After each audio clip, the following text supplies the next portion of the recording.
presentation about perfection. And it takes the position that perfection is the right thing to do, as opposed to what we're usually told about perfection, which is if you chase after perfection, you're going to end up with not a lot of anything. And I'd like to say that there's plenty of examples and plenty of science to not disrespect this position, but to challenge this position. This is a chart of the rate of progress. It's a figurative chart. It's not actually drawn with data. But this is a chart. This is data, obviously, of the rate of progress of your typical software project. Starting from a point at the beginning of the project where there's a lot of enthusiasm, and it proceeds to the point where there's no more progress, where we declare a rewrite, and along the way, we go through this thing called the pit of despair and denial. And what's decreasing here in this line that is going down is the productivity of the team. I'm going to call it a developer team or development team. What I mean by that is anybody involved in actually making software. So that can include operations, testing, you name it. I'm just going to use the blank term developer. If anybody is a tester, I'm sort of lumping you all in that one brand.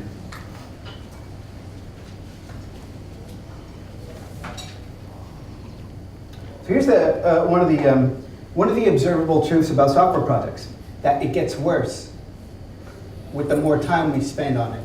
I don't know if you guys know the old Agile parable, or this was a story that was told in the early days of Agile. It was about a furniture maker, and this story was used to sort of promote Agile back in the day. It was about a furniture maker, furniture restoration artisan who would go into their shop on the weekends, and that was the hobby, that was their passion. So they'd go into their garage shop on the weekends and they'd work on restoring furniture, and they'd spend all weekend in there. The person would disappear on Friday night, emerge Sunday night, and the furniture that he was working on was worse on Sunday than it was Friday. That's software development.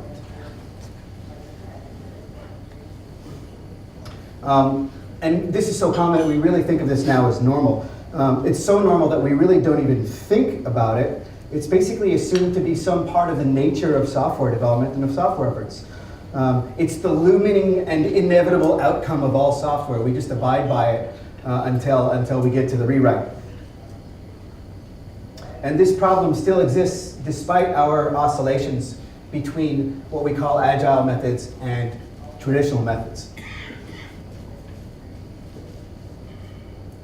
So we're going to ask, is this acceptable? Can we look the other way while this is still going on?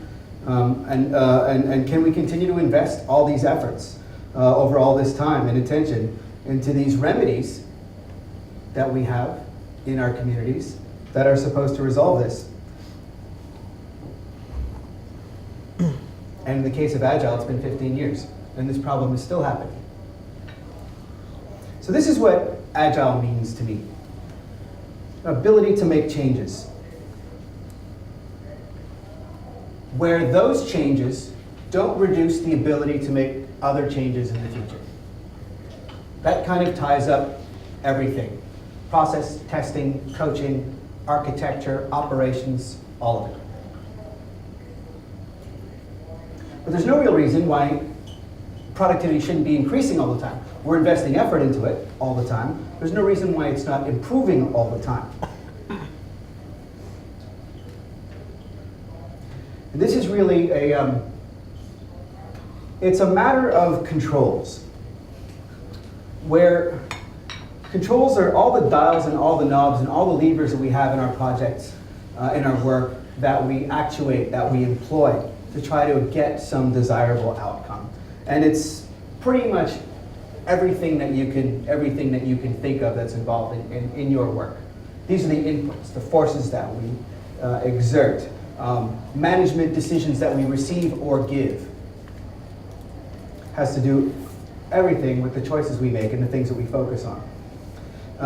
Yet this is still the typical outcome of software projects. And since we are actively controlling things, we are exerting control forces, even line level workers.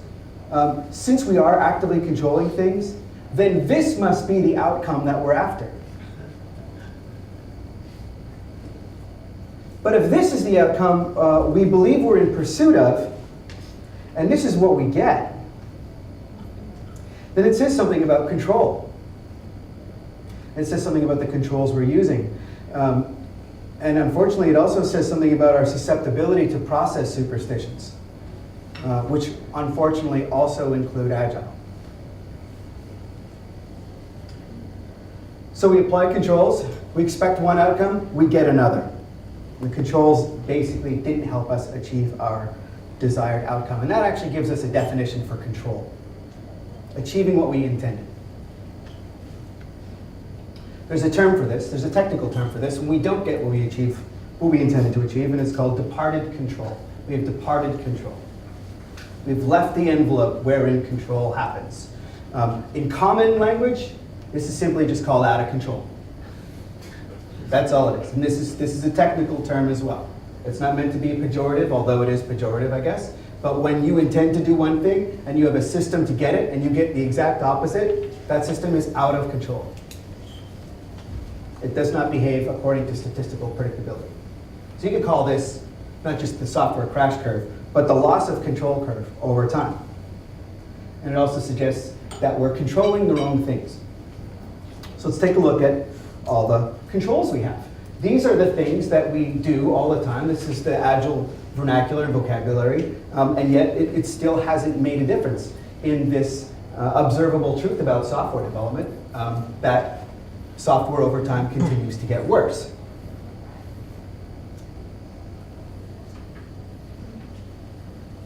There are no elves sneaking into our code in the middle of the night and screwing things up.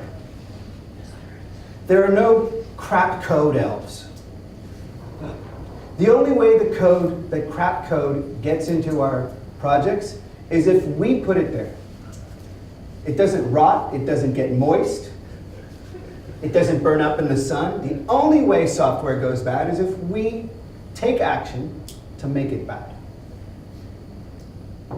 We are the crap elves. Whether you're a developer or a manager or a scrum master, all of these roles, all these people have controls, exert controls, and those controls are achieving crap. I have this term I use, I think of this as design hernias. And I use this to describe mistakes in software implementation design and why mistakes in software implementation often cannot be fixed, and why mistakes in a software's implementation ruin a team's ability to make progress. And consequently, this also will challenge the doctrine of technical debt that permits the cause of the software crash.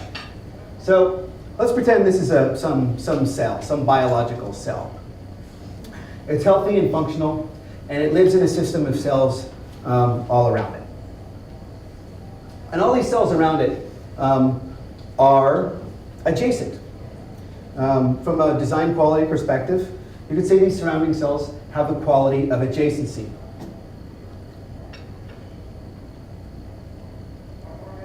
So think of the cell as some unit of software. I'm going to use the word module. And module here is the common word that we use in describing design principles and design patterns. What I don't mean by module is the accounts payable module or the inventory module. That's another word, legitimate use of the word module, that talks about a large set of features or a package. What I mean is this is whatever unit of design that you have based on the programming language that you're using.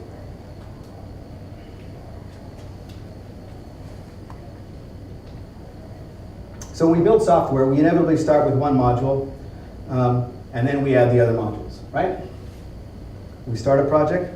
So let's watch what happens when this doesn't go so well. A healthy module is completed, and we proceed to develop more modules. And these two modules, if they are in communication with each other, if they use each other, they have adjacency. And This is significant because when two modules have adjacency, they affect each other's design.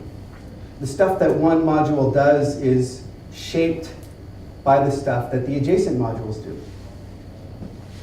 Or at least they can be. This is also called coupling. And the effect of coupling on design is that the things that are coupled to each other tend to shape each other.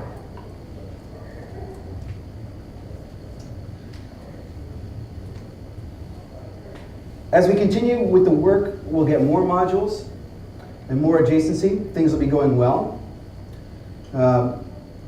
One of these modules that is developed, though, isn't so well designed.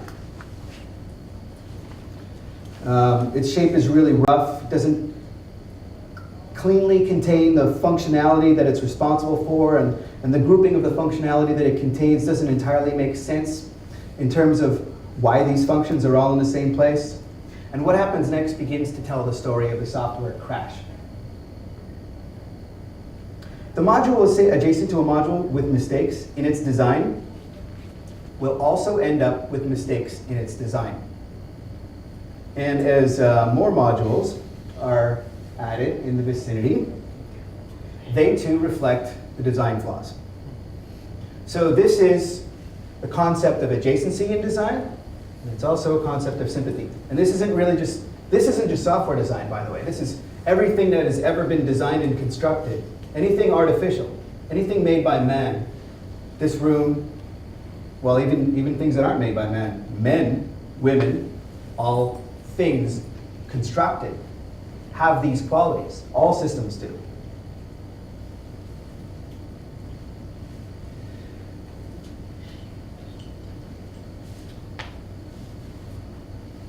This is a concept of non-locality. If you make a mistake one place, the effects of that mistake can show up other places. You can see that design mistakes or design flaws will spread out through design. The problems aren't just local to the place where you made the mistake or where they reside physically. And this happens because when we get the structure of a module wrong, see if I can go back. If we get the structure of a module wrong, the surrounding modules compensate. You have to write code when you deal with something that's messed up. That code you're writing has to compensate for the fact that that other stuff is messed up. Well, that means the code that you just wrote is no longer true in its shape, in its structure, in its design. So now, that one problem now exists as a design problem elsewhere.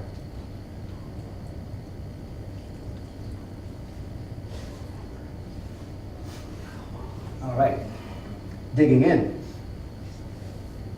Well, sooner or later, the non-locality of the flaws and the mistakes gets a little bit smoother as you get a little bit more distant from the epicenter of the problem. You'll see that the design will start to normalize, get straightened out, become true. Closer to the epicenter where the original defect is physically residing, you'll have more flaws. And further away from it, you'll have less flaws.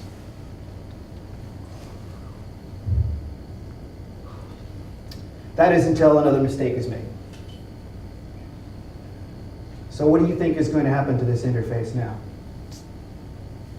That interface is going to probably change to compensate. It was true, it'll become flawed. This will cause some reciprocal, i.e. sympathetic changes to be needed to this interface.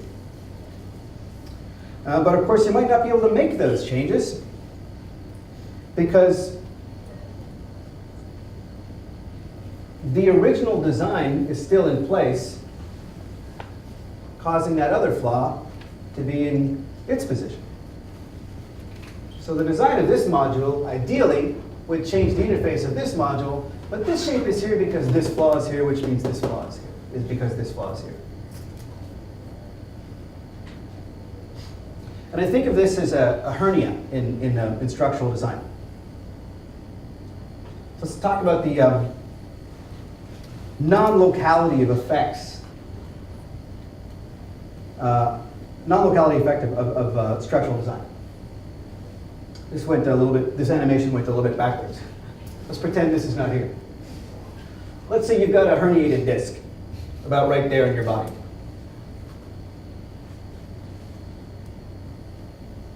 That means the effect, that pain will be felt in that spot. It'll be felt here, here, here, and here. Candidates, usually.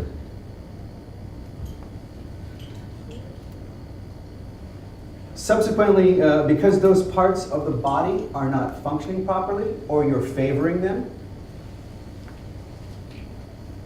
you'll also have secondary effects there at the hip, possibly in the knee, and maybe down on the opposite foot.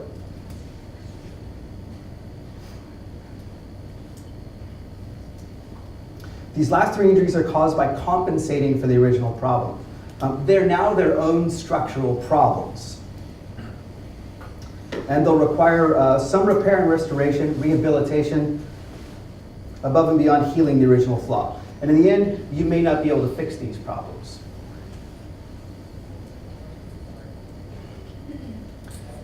And if you can't, that system will never be restored back to its original capability. In other words,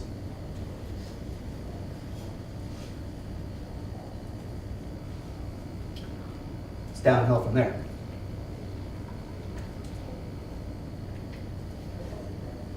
Most software mistakes can't be fixed. This is another one of those shocking truths about software. And since they can't be fixed, most of them, they'll continue to cause problems for the design and cause it to erode even faster. So given that you've got this problem, and let's say you ultimately get a chance to repair this problem, you've still got these flaws in your system.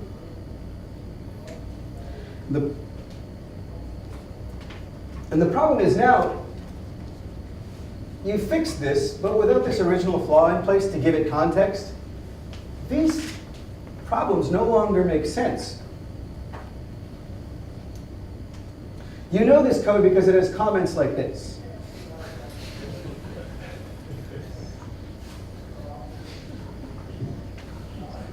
There's some task that some developer wanted to accomplish. He wanted to make use of this module. The module is purely designed because it's designed around a flaw that was once in the system, is no longer in the system, but has since been removed. Fixed one of the flaws, but didn't change the compensating flaws. Probably didn't even know they were there, because there's no indication in the module you're working on that the adjacent modules have compensating problems.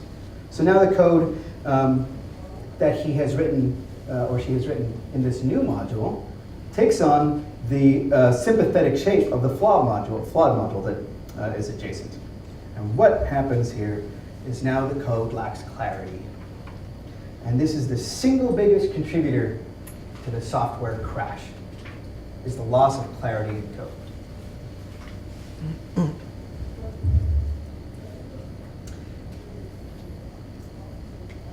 Just to put a button on this, you can't refactor design mistakes out of an implementation.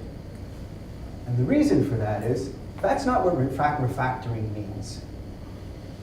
What you need to do to fix a design mistake is called redesign, rework, re-implementation, re-engineering, repair, restore, rehabilitation.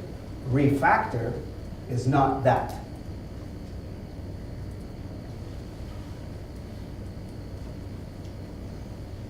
These issues of fixing design mistakes aren't refactoring. You don't refactor an architecture, you redesign it.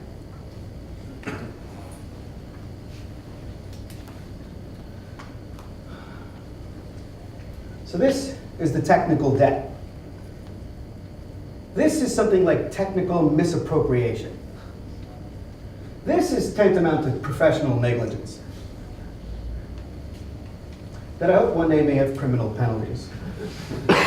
Here's one perspective of looking at the same thing. We build something, some unit of software. Then we build something on that something. And so it goes.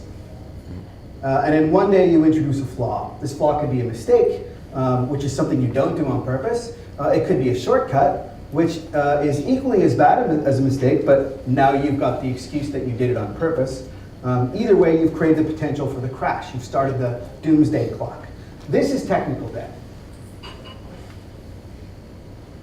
This is technical misappropriation, where you build over the flaw, believing in refactoring, which that's not what refactoring means. Refactoring is not something that causes redesign to the extent that this would, something like this would, in my programming language of concentric circles. This suggests that you may never be able to restore this problem, or restore the health of the system, because now this flaw is encased. This is technical bankruptcy, where you build over the work that build onto the flaw. Chances are you're not going to get this out of the system ever. And that 100% potential that your system always had before we introduce flaws and then encase them will never be 100% again. This is the beginning of the end. Had you stopped here, not you personally, but had this developer stopped here, they may have had a chance. But by this point, they're sealing the flaw into the design. And at this point, the problem is encased in the design. It's not going to be fixed. And it will continue to act as a multiplier of the difficulty introduced by not having fixed the flaw to begin with. And it stands to reason that if you build onto flaws as if they are the foundations for future work, then you can expect the foundations of your future work to be flawed. This is also the curve of design flaws encased in construction.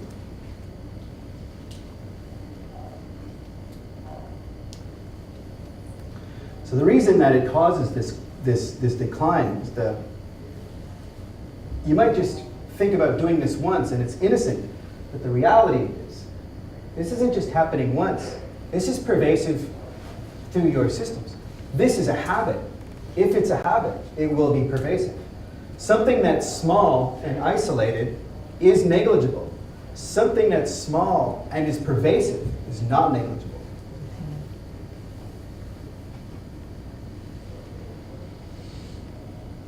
Another term, the loss of clarity curve. This is what's happening. We lose our ability to do our work. We lose our ability to make progress when we lose the clarity of the implementation. It's just this simple principle. You can't work on something you don't understand. You have to spend more time trying to figure it out. So let's talk about technical debt. This is a really harmful idea that has been introduced into our work lives. It was introduced as an explanation for something, but somehow we ended up using this presence of this technical term as a legitimization of sealing flaws into design.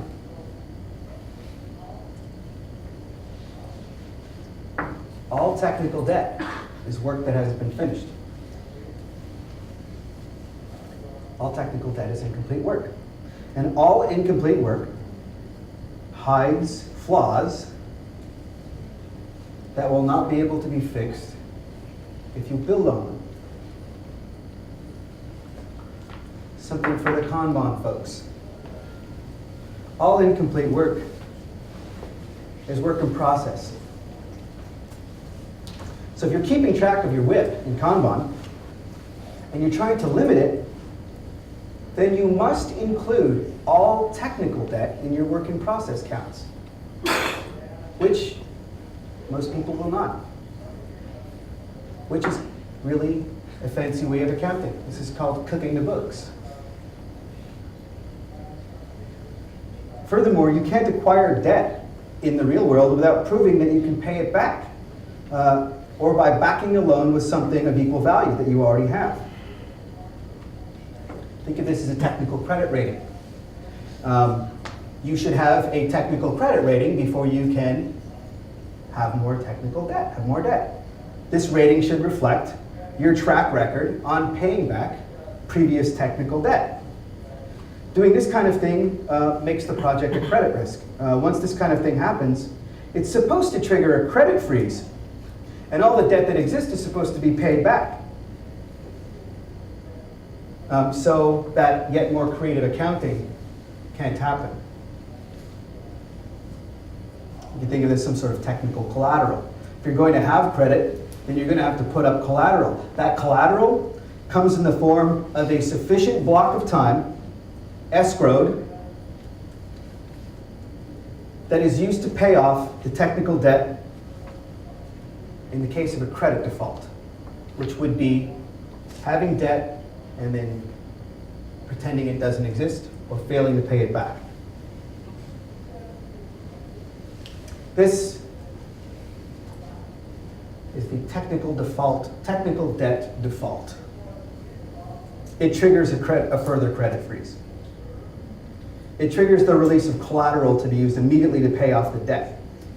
And it results in the lowering of the credit rating such that technical debt negligence cannot be perpetrated in the future. I.e., if you do this, you're not allowed to do it again. You've proven,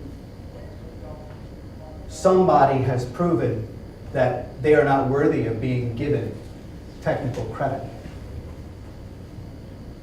So there's really no such thing as technical debt that you can just say, oh, that's just technical debt, we can get to it later. You can't refactor technical debt. Refactoring is not re-architecture, redesign, remediation, repair. This is a project management version of creative accounting. This is how we got in the real world to the financial crisis of the 2000s. The only thing we need now is technical debt default swaps, and it'll be complete. All we have is incomplete work and complete work. You pay off that incomplete work immediately, or you start the slide into the curve of technical bankruptcy. So here's a basic design rule. This is not agile, this is just design. Unless you come from extreme programming, but that's kind of sort of prehistory in agile now. Not really paid attention to, unfortunately, because it's got a lot of these answers. The rule, don't build on shortcuts or mistakes. Once you've done this, quarantine them. You don't build on these things. Next time work is done in the vicinity of that shortcut or that mistake, you pull some of that technical debt collateral out and you pay it off. So far we've talked about some of the more crude and obvious characteristics of design flaws. The most difficult thing to understand about design flaws is they're usually very, very subtle. They're not the things that cause visible errors. They're rarely things that you can just glance at unless you're a very experienced software designer, structural designer. Not things you can just look at and say, oh, that's a problem that needs to be fixed. You shouldn't expect to detect them with the naked eye. Although there's no reason you couldn't with practice. To the untrained eye, spending time on them is often labeled as things like bike shedding, yak shaving, and navel gazing. So not only do we not take care of these things that we're supposed to be taking care of, we've made it socially undesirable to even think about doing it. We've socially delegitimized the one thing that we need to do to keep our software from getting worse as we move on. We talked about this. Most design flaws happen because of design habits. And if you're doing these things habitually, then they're going to be pervasive. They're not going to be small, isolated issues. If they were, you could then pull out the yak shaving, bike shedding, navel gazing card and play those. But that's usually not the case. Usually these are habitual things. So what we want to be doing is problem finding, not problem solving. Some people don't like this because it seems antagonistic. However, this is the core of lean software development, or lean anything, except maybe lean startup. I'm not going to comment on that. But looking for the problems rather than finding the problems. That goes beyond this. Somebody saying to you, the software developer, somebody who's not a software developer, saying, hey, that's good enough, move on. But it's not good enough. And good enough isn't good enough because we can observe this. This is actually happening. The work keeps getting harder and harder and harder over time. Said another way, we keep losing productivity. That crash curve is a plot of productivity over time. And this is a view essentially of counter-productivity entering into our work. And the thing is, we can't start attacking this problem when it becomes available to our human material senses. The reason is it's happening on a microscopic scale. So you just can't wait till you notice this. You've got to be out there looking for it, attacking it. So what we need to add to our production systems is something against this. And I don't have a good word for it. I'll just call this anti-counter productivity. The other word for this is perfection. And what I'm talking about now is perfection, the direction, rather than perfection, some fixed destination, or perfection, the verb, rather than perfection, the adjective.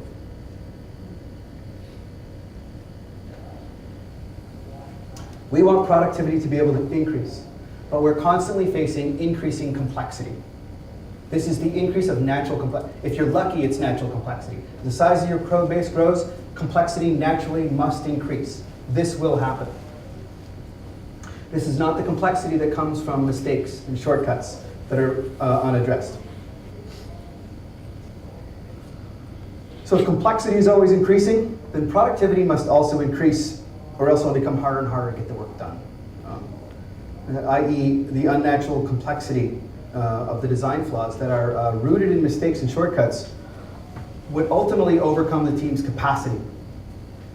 And it would drive it at an accelerating rate into the crash.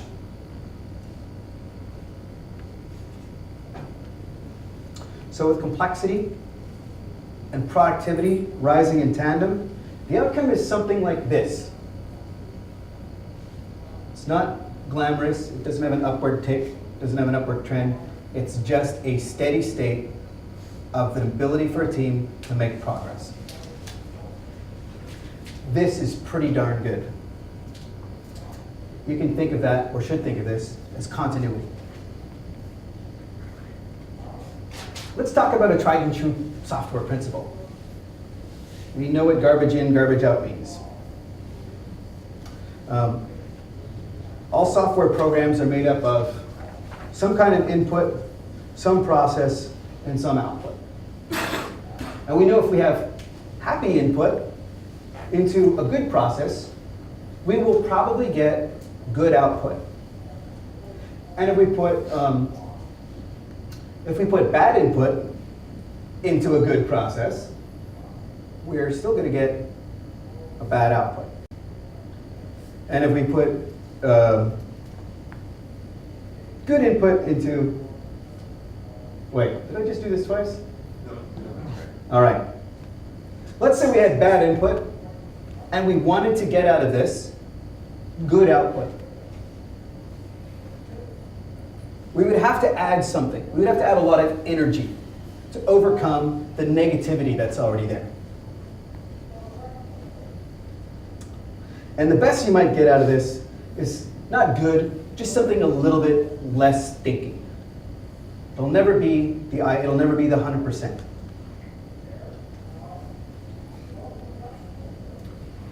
Right. So we'll take this as a given that we all know this. Let's talk about a superstition of software management. Whether we're conscious of it or not, this is the part of the process that most software processes and most software managers focus on. This is the get my work done.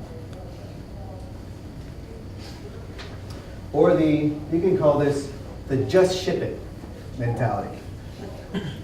This has probably been another one of these really harmful things that we've added to software development. This is the part of the process that if we want to fix things, rehabilitate things, that we need to be focusing on. And the reason for this is garbage in, garbage out. Because the input of every process was the output of the previous process. And we do our work typically in teams. Think of this as a bucket brigade of people handing work off to each other when they're done. We do our work, we transfer work to each other, and we feel our work is done once we've handed it off, and we feel that we are making cumulative progress. But it's easy to get a false sense of progress if you measure your progress by you handing your work off.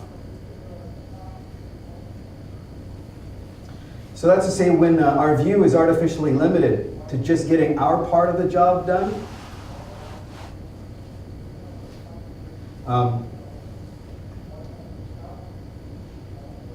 we're going to fall into this trap of the just ship it mentality. Here's what's really happening.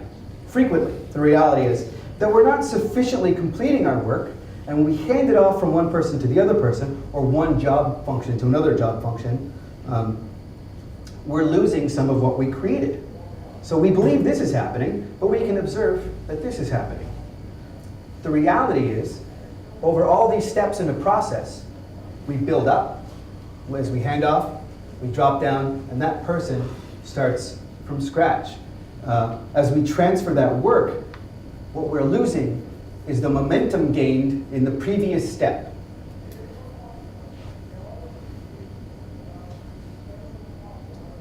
We build up this momentum when we're working on our own work, and we transfer the work to somebody else. They pick up the work, and the momentum that was gained was reset to zero. They effectively start from scratch on the productivity scale. That knowledge and intimacy with the implementation that the previous person had gained was not transferred in the handoff. This is a question or subject of momentum transfer. This is the key focus.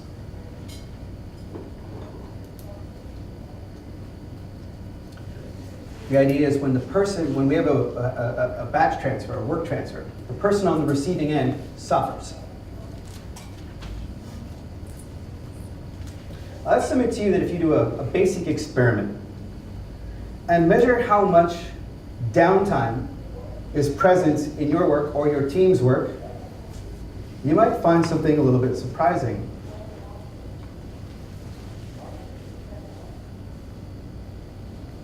Because if something is lost at each stage here, you should be able to objectively measure this. And one way to do that is simply each time you start a task, receiving work from somebody else, or receiving artifacts from somebody else, or even receiving artifacts from yourself in the past, log the time. And when you get unstuck, i.e. when your momentum is built up, log the time. And the time between the start and the time between the point where you're working at speed, that's loss. That's non-value add. And at the end of the day, tally up all the time you spend making progress and all the time you spend trying to start to make progress. And call these things progress outages. Or you can just call them outages. And the great thing about this word is it brings into focus the stark reality of what's happening in business terms. This is as much an outage as the electricity going off, or the water being shut off, or the internet not being on for that day. This is an outage. This is a loss. And this usually comes because we're taking shortcuts. And the reason we're taking shortcuts is that we've got the just ship it thing. We're being measured by taking our work and getting it out the door. And if this is too onerous for you, logging the time, you can just log the incidences of the outage. And here's an example from my work log, from a project in my work log that lists 4 different outages. And it's really just this simple. I'm just watching where I'm getting stuck. And every time I'm getting stuck, I record it. And then we report this in the next day's sync up. You might call that whatever you call it. Daily scrum, stand up. But talk about the things that are causing you to not be able to carry momentum forward. And constantly try to bring awareness to this, to these problems. You'll start to understand where in the code you've got issues, where in the system you've got issues.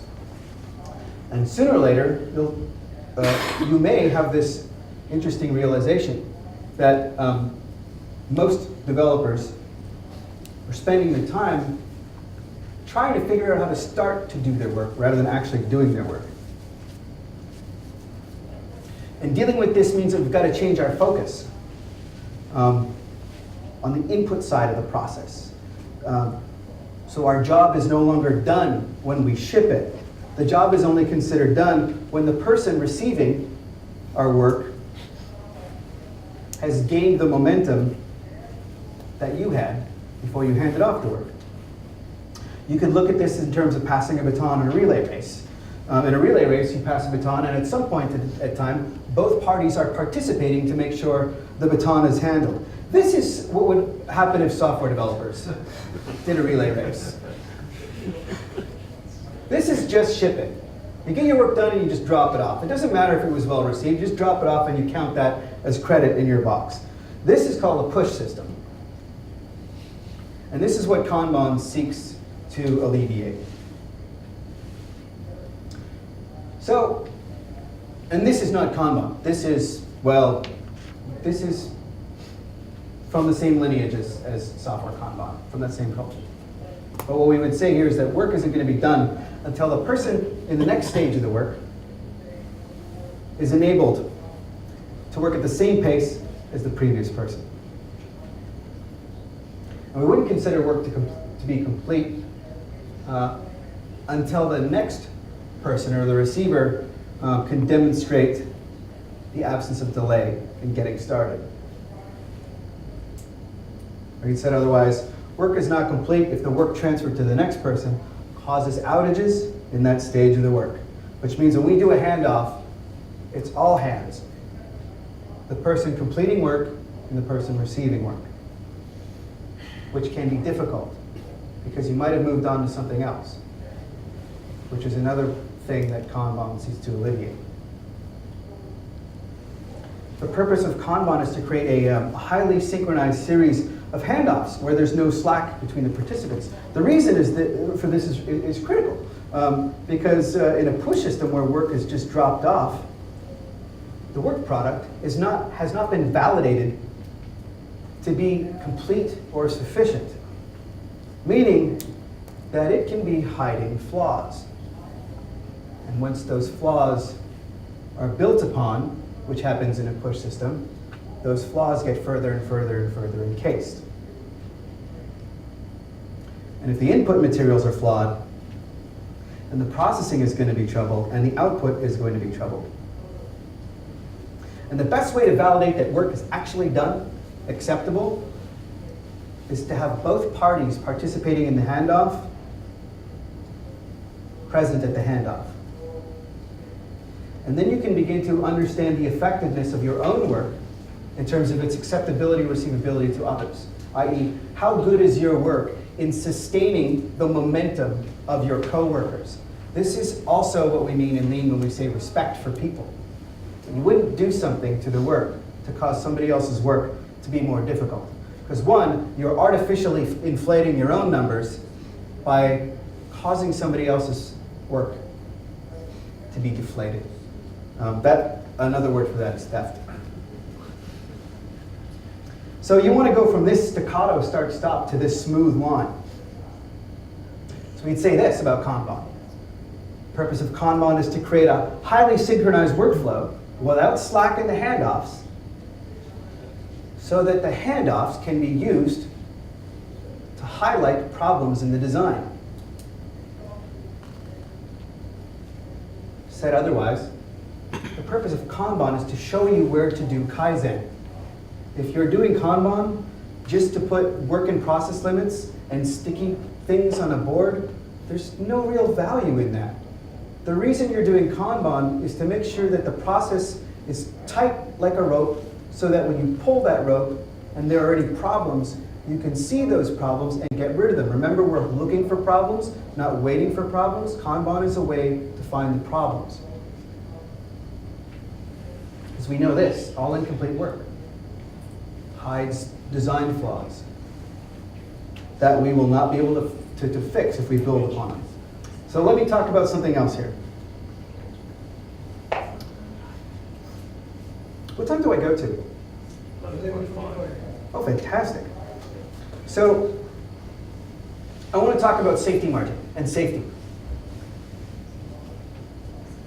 If you've got technical debt in your system, it's probably because you've not paid attention to this thing in your system and workflow flow called the safety margin.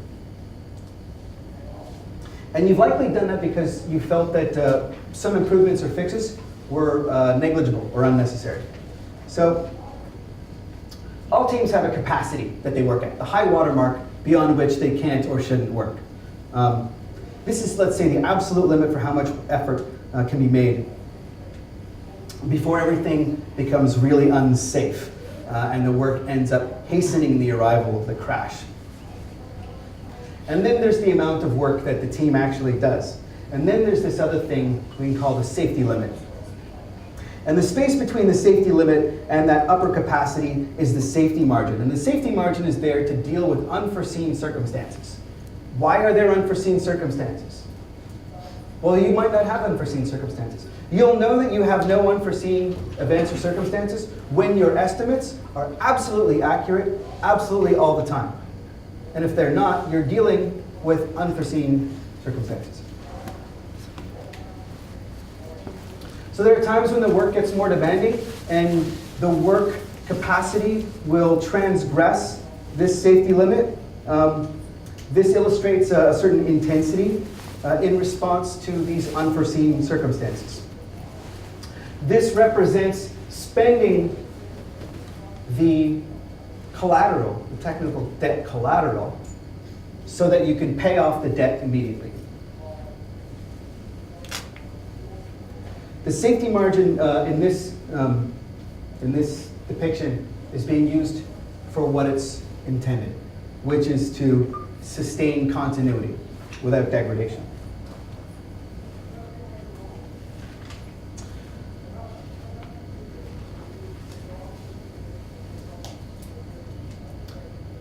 Sometimes the work goes beyond that, and it breaches even the upper capacity. When you're over capacity, what's happening is, what will happen is that design flaws will be introduced, because shortcuts will be taken, and incomplete work will accumulate. And when incomplete work accumulates, it decreases the team's ability to make progress at the same rate. And the typical software manager sees the world without an explicit understanding of the capacity and without an explicit understanding of the safety margin. They just see work without limit. And without those indicators, this would seem perfectly fine. And in that case, the safety margin is basically pathologically being misappropriated to be used as regular development time. This is literally a matter of workplace safety for software developers. This is an example of a manager putting workers in jeopardy. A manager would be causing workers to be operating outside the safety limits. Here.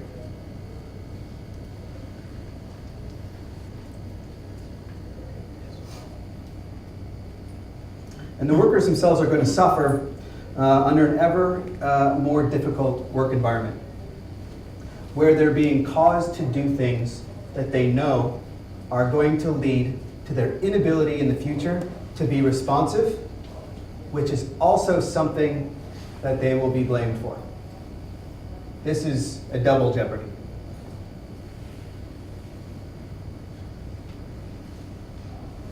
The misappropriated safety margin. So what do we want? We want our trees to grow healthy, from seedlings to saplings to mature. And the twisted nature of software that has this kind of microscopic cancer is that it's not visible to the users. The cancer in the system may not be apparent to the users. The users might be having a grand old time with it, might be perfectly fine. The user's experience can go completely undisturbed, while the developer's experience is demonstrating signs of this looming doom. And for a while, you might have this circumstance where both the users and the developers are having both of their experiences quite positive. And even though you might have brought your concerns about what you see on the horizon to your boss, if that person is not up to their eyes in the work the way you are, they're not likely to grasp the full extent of the circumstances. And that's when things become untenable. That's when good people quit bad projects. And that's when software dies. And why does that happen? It happens because mistakes were made that couldn't be repaired. Because this is happening. Here's another hard fact about software development. Software developers often don't know what a mistake is in software implementation and design.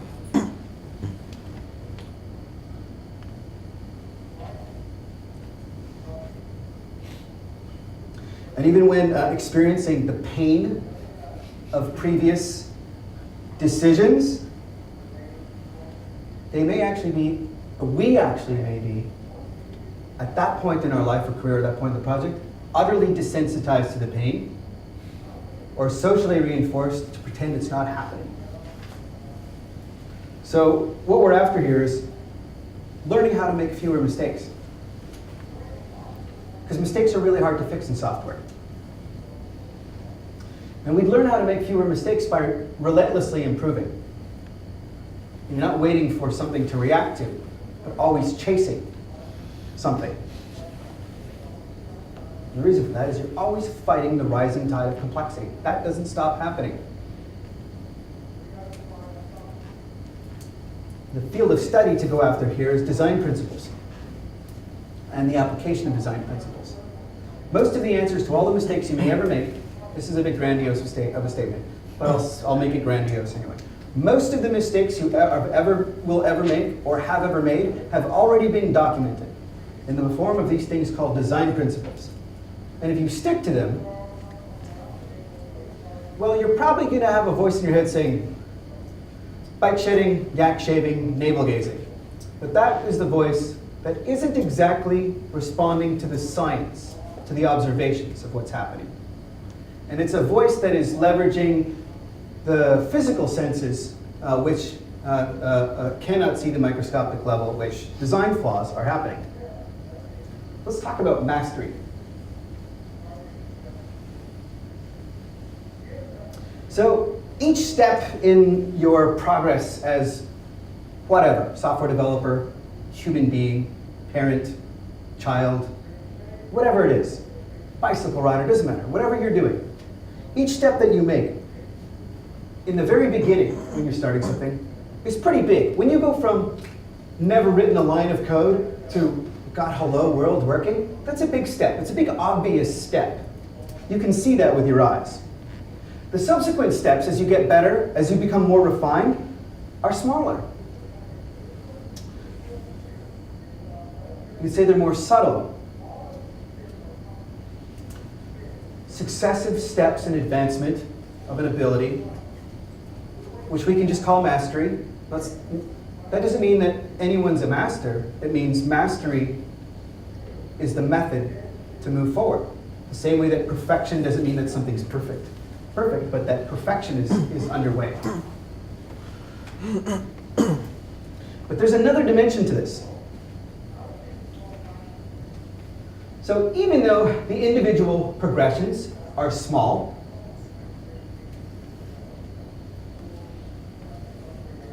these advances represent an accelerating growth in capability. So you're moving forward in finer and finer and finer increments.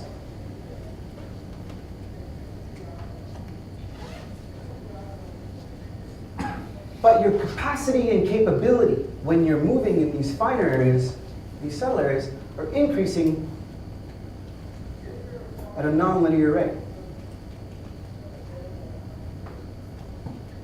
If you were at this point of your career, looking out at somebody doing this, these tiny little movements, you'd say, yak shaving, bike shedding, navel gazing, architecture astronaut. And maybe someone is doing that. Maybe someone is doing that.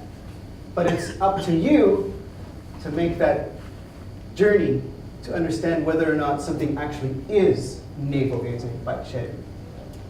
Bike shaving? That's the next level.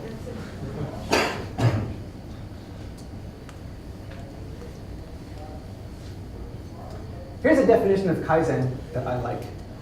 A relentless pursuit of mastery whose goal it is to restore the safety margin so that you can deal with unanticipated situations without sacrificing prosperity. I've been using the word progress, productivity, same thing. And this isn't easy. This means gaining some real level of mastery. Or as Edwards Deming said, there is no instant pudding. You've got to do the practice. You've got to do the work.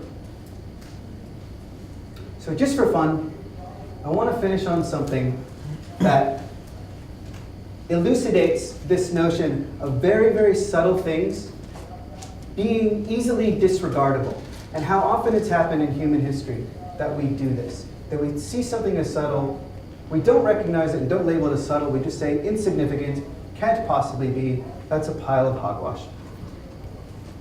And of course, what I'm about to show you doesn't then say I'm right, it's just the fun way I'm going to end this. Louis Pasteur. Now who is he? He is a menace to science. Louis Pasteur? He isn't even a doctor, sire. He's a mere chemist. A chemist? You don't say. Your Majesty, microscopic organisms have long been observed. They spring into being of their own accord wherever there's putrid matter or fermentation. They're the result rather than the cause of disease. I, too, have read the pamphlet, Dr. Chabonnet. It said nothing about boiling blood. Merely to boil the instruments that you surgeons use. Your Majesty, if I did anything so absurd as to boil my instruments or scrub my hands, they'd think I was a witch doctor resorting to charms and laugh me out of the hospital. That would be a novelty, monsieur. Most people who go to hospitals are carried out. Dead. Yes, Charbonnet. Why?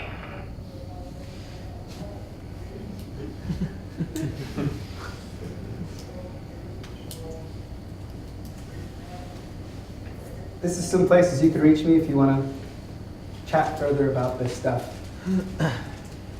And if there's any comment, rejection, wholesale of these ideas, I'll leave it to you guys. Any questions, anyone?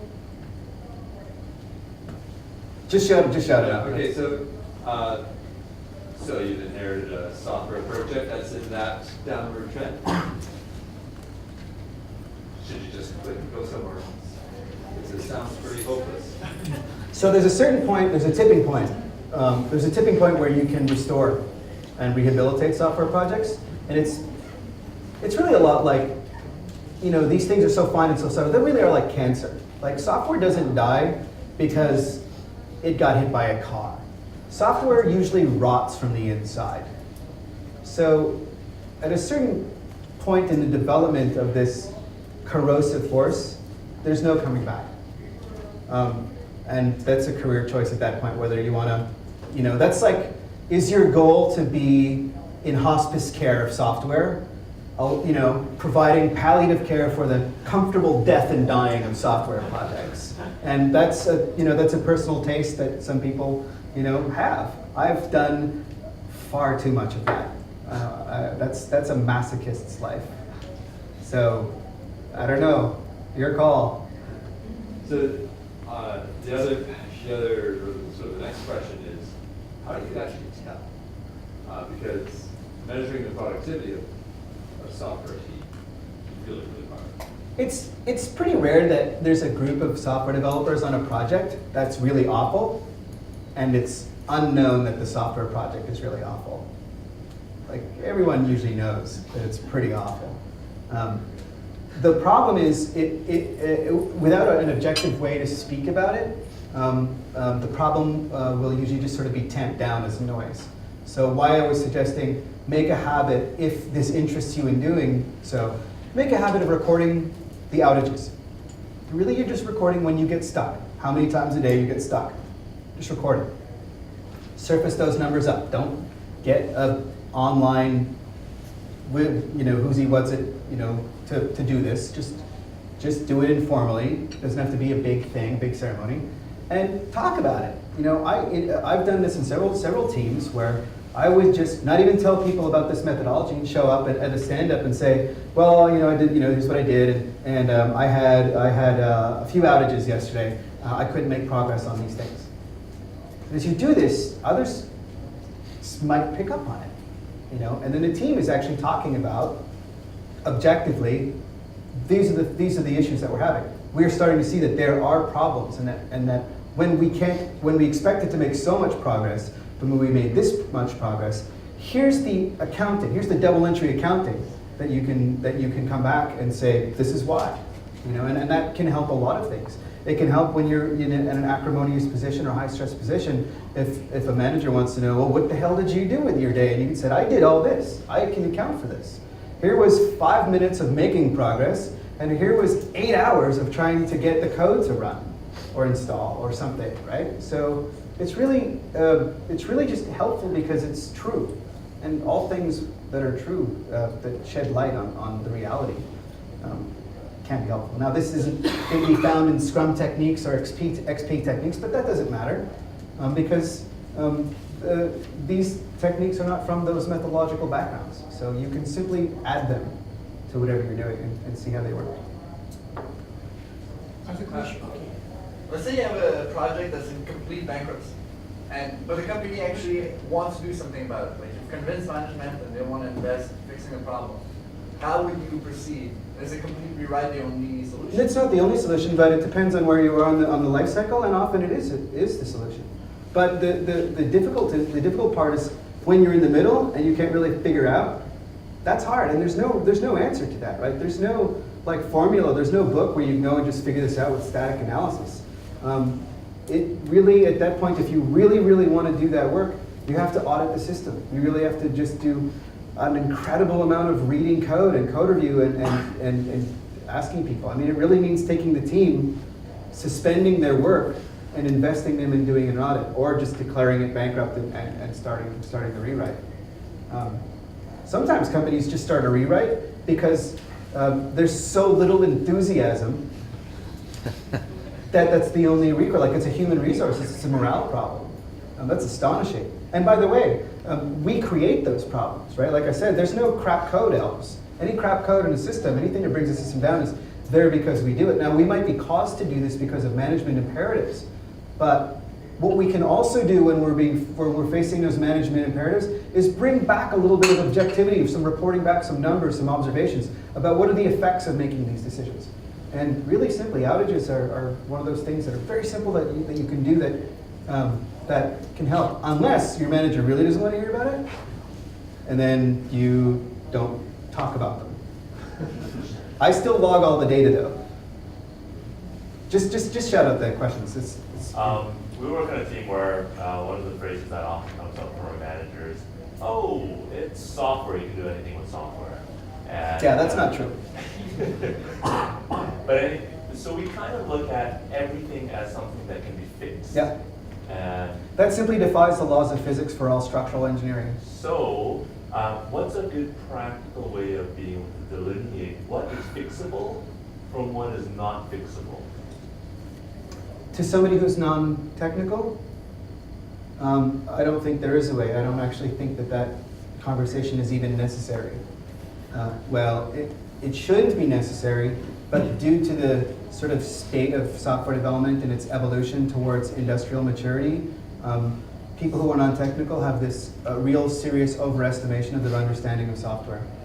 There's nothing you can do about that. I mean, you can try to keep talking about the specifics, but if the person on the other end of that conversation is not equipped to understand the significance, then you're just kind of talking. However, I'll go back to this thing again. If you talk about outages and talk about it as a business issue, that is often at least a common enough language and a common enough understanding that you can bridge some of that gap. But there's no way to bridge the gap. You know, I can't go to 3M and talk about materials science with the chief engineer. I'm not intellectually equipped to have that conversation. It's ironic, though, that software is one of those strange things that because there's a user experience and a developer experience, and they're both made out of software, that the people who aren't the developers have this perspective of what software is, and it's usually incredibly fanciful and deeply wrong. Try to explain to your grandparents how the internet protocol on TCP/IP works, or how a web request. I mean, it's not going to go very far. It's hard to express these things because they're so microscopic that you have to get into the details, and people who aren't involved in working with the details often don't have the attention span for it. No good answers, man.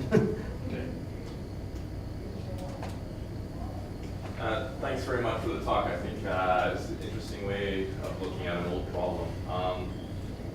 When I looked at your three graphs there, and you call it the complexity and you call it the velocity, that sort of seems to agree with my observations as well. But the graph where you're showing a nonlinear increase in productivity as a solution to get to where we want to be, do you really think we can get there? Sure. That's what Kaizen does. So that's like attributing something to some mythical being, right? Of course you can. The flying spaghetti monster says you can. But yes, yeah, I think you can. I think that's what. I have a practical question. Suppose we have a new and shiny design. It's perfect, it's pure. But next day, product manager comes into the room and says, okay, instead of this, I need to do that. Because our design is perfect, it allows some flexibility. But then he comes and says, we need to do this. And we know that by bending the design a little bit, we can accommodate it. And we understand that he really needs it. What do we do? Well, the real root cause problem that's happening there is something that's not happening in the software development realm. It's something that's happening in the product design and product management realm. What we're really seeing is rework and churn. And what we would do is, if we were in a well-integrated organization with a Kaizen culture, is point out that there's something going wrong in product design and product management. Now, if it was some act of nature that we had to respond to, an emergency happened and the market changed, something like this, I think you just have to roll with it. At the end of the day, it's kind of like Eugene was saying, if the design is perfect, and I think by that we mean it respects design principles, you're going to get a lot more flexibility out of your implementation. If you have to introduce flaws and shortcuts because the product management doesn't understand that rapidly churning the structure actually isn't healthy, don't shake the software, baby. If people don't understand that, you kind of work towards getting that understanding to happen. There are some technical product managers and there's some non-technical product managers, and you have to work within that gap. Again, I think it just goes back to surfacing some qualitative, objective ways of explaining to non-technical people what the strife is that we're facing and what the work of software development is really like. Does that answer? It does. Okay, we have time for one more question. I was going to comment that you could, in Eugene's scenario, you could say, well, I'm going to take some collateral, we'll fix it and do what you need to do today, but at post-release, we're going to fix. That would be great, right? So that would be a great example of, I don't know if you, there's a book called The Goal, which is written about, it's a book about systems that are like Toyota systems. But there's a great section in there where the manufacturing side and the sales side have to come to an agreement about how much capacity is going to be going through the system because manufacturing has to deal with an issue, make some changes. And those changes go all the way back up to sales. And it's not a matter of sales just saying, well, I don't have to really be responsive to you. And they got together and figured out and worked as a whole organization. That's the ideal, right? If you can't have that, then then there's going to be problems. Okay, one more. I'd like to talk about the capacity thing, and managers not understanding it. I agree that this is definitely a problem, but sometimes in business you have real deadlines because of business and whatnot. Yeah. How do you think is the right way to handle that? Do you think something like some type of capacity debt that you repay somehow in the future would be a good way, or? Well, you can just measure your capacity by looking at the history and saying this is how much we did, so this is how much we can do, and just sort of say that's it. I would caution the use of a relative measure like story points, which is not meant for this particular application. But it's also hard to objectify and quantify capacity. But you can know capacity. You'll know capacity when you're standing, on its threshold. The team knows this stuff. And if a senior manager is willing to continue to push the team, then that senior manager is gambling with some pretty serious issues. Unfortunately, those issues aren't understood by managers. And unfortunately, to wrap this up, I think the reason they're not understood is because the methodologies that we're focused on now, namely Scrum, don't have anything to say about this. Because that methodology isn't really about software development. It's not about the things that are happening in the work of software. It's about stuff, and it's useful, but it's about stuff outside of the actual tangible work of software.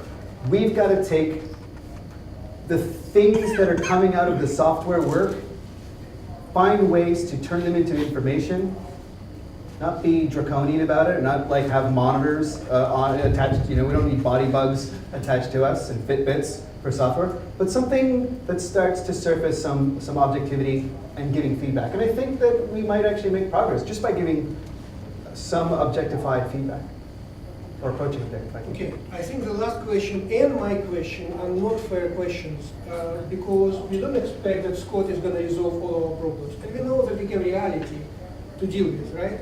But at the same time, I am very thankful to Scott for presenting something that is very simple, but we all know it's true.